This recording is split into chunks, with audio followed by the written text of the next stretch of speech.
जय गुरुदेव, जय गायत्री माता। प्रज्ञा पुराण भाग 2। इसमें गुरुदेव जी ने आगे लिखा है कि साधनों की कहीं कमी नहीं, वे योग्यता, श्रमशीलता और मनोयोग बढ़ाकर अभीष्ट मात्रा में उपार्जित किए जा सकते हैं। ईमानदारी से कमाने और सत्य प्रयोजनों में ही उन्हें प्रयुक्त करने वाले धन को सार्थक बनाते हैं। उसकी थोड़ी मात्रा भी सदुपयोग के आधार पर महान प्रतिफल प्रदान करती है, जबकि विपुल संपदा वाले भी उसका सदुपयोग करने पर उसे नष्ट करते, साथ ही स्वयं भी नष्ट होते हैं। छेद होने पर नौका पानी में डूब जाती है। यह एक स्मरणीय तथ्य है कि योग्यता, श्रम और मनोयोग के संयोग से ही साधन बनते हैं, बढ़ते हैं। धन सार्थक बनता है, नेकी से कमाने और भलाई में खर्च करने से घातक बनता है। दुरुपयोग से छोटी भी छिद्रहीन नौका पार कर देगी, बड़ी से बड़ी छेद वाली होगी तो डुबो देगी। साधन कम कमाना मनुष्य के हाथ में है। गई गुजरी परिस्थितियों में भी अनेक व्यक्तियों ने अध्यवसाय पुरुषार्थ के माध्यम से साधन जुटाकर स्वयं से संपन्न बनाया है। योग्यता अकेली पर्याप्त नहीं, योग्यता के साथ परिश्रम एवं काम में तन्मयता का संपुट न हो तो वह भी निरर्थक ही चली जाती है। एक बार कमा लेने पर भी उसके यदि सदुपयोग का मार्ग न बनाया गया तो वह सारा परिश्रम व्यर्थ ही जाता है। उपार्जनकर्ता को कष्ट पहुंचाता, वह अपयश का भागी बनाता है। साधन घटे, विभूतियां बढ़ी।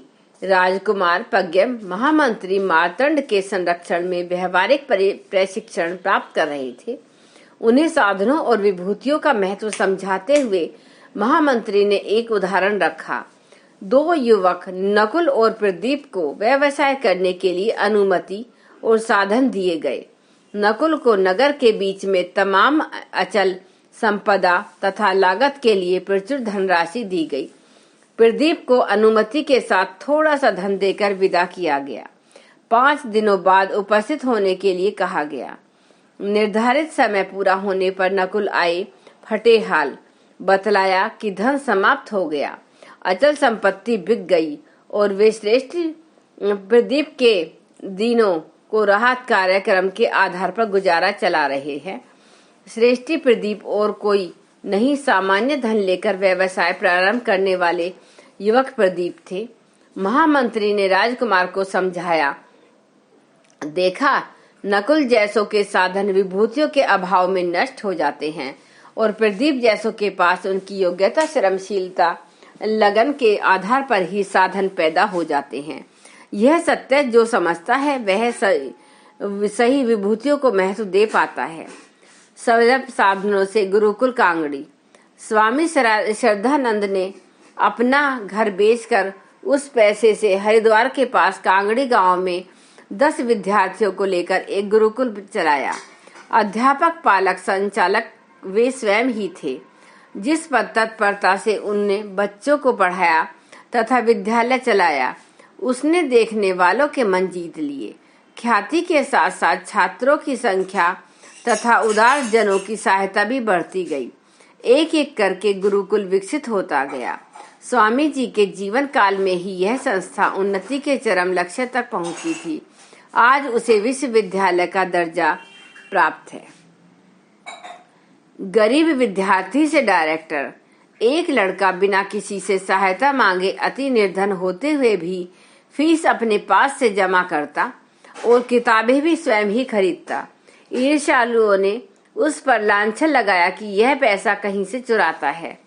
प्राध्यापक ने जांच की तो मालूम हुआ कि वह स्कूल से बचे समय में एक माली के यहाँ सिंचाई का काम करता है और उससे कुछ उपार्जन कर लेता है।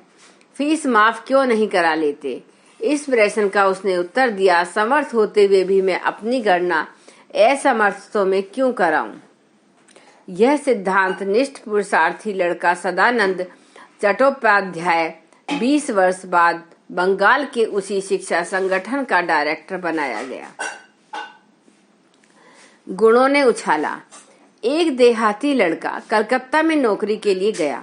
बहुत ही खोज के बाद एक सेठ के यहाँ 4 घंटे नित्य अखबार और पुस्तकें सुनाने की 6 आने रोज की नौकरी करने लगा। एक दिन सेठ के यहाँ 800 रुपए के नोट कूड़े में पड़े रह गए। लड़के ने उन्हें देख लिए और सही मालिक तक पहुंचाने की दृष्टि से कूड़े से ढक दिए। दूसरे दिन रुपयों की खोजबीन हुई। चपरासी पर सब का शक था। लड़के ने आते ही कूड़े के ढेर में से वे रुपए लाकर दे दिए। इस ईमानदारी से सभी को बड़ी प्रसन्नता हुई। सेठ जी की आंखों में भी इज्जत बढ़ी।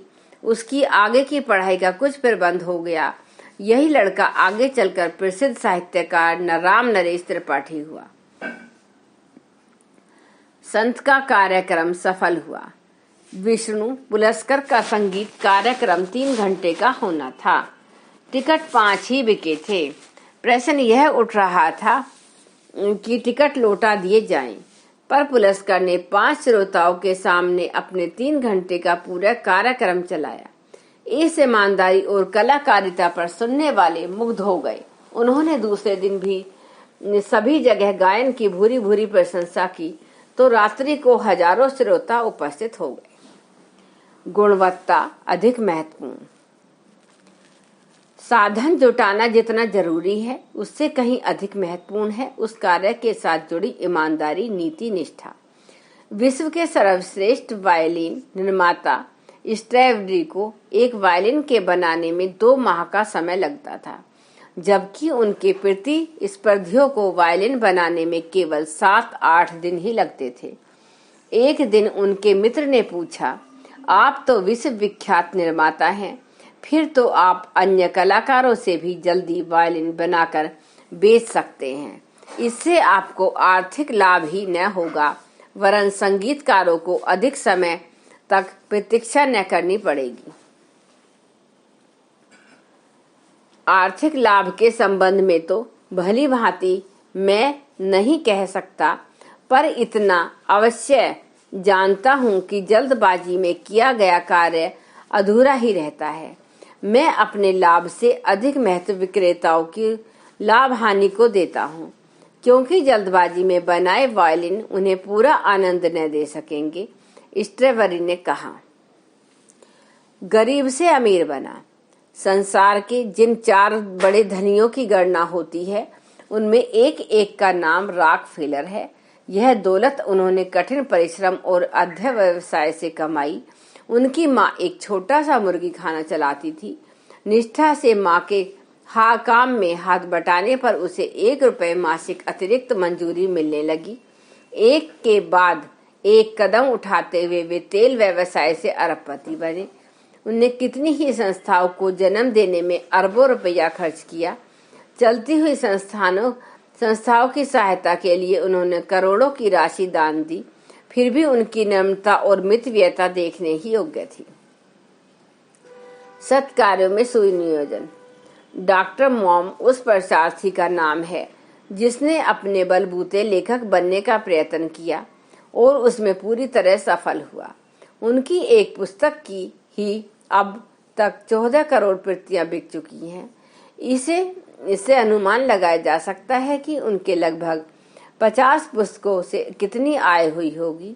यह सारा पैसा उन्होंने लेखन कला सिखाने का विद्यालय चलाने और निर्धनों की सहायता करने के लिए दान कर दिया। यूं उनकी पुत्री ने अपना हक सिद्ध करने के लिए एक मुकदमा भी चलाया कि यह पैसा उत्तराधिकारी के नाते उसे मिलना चाहिए।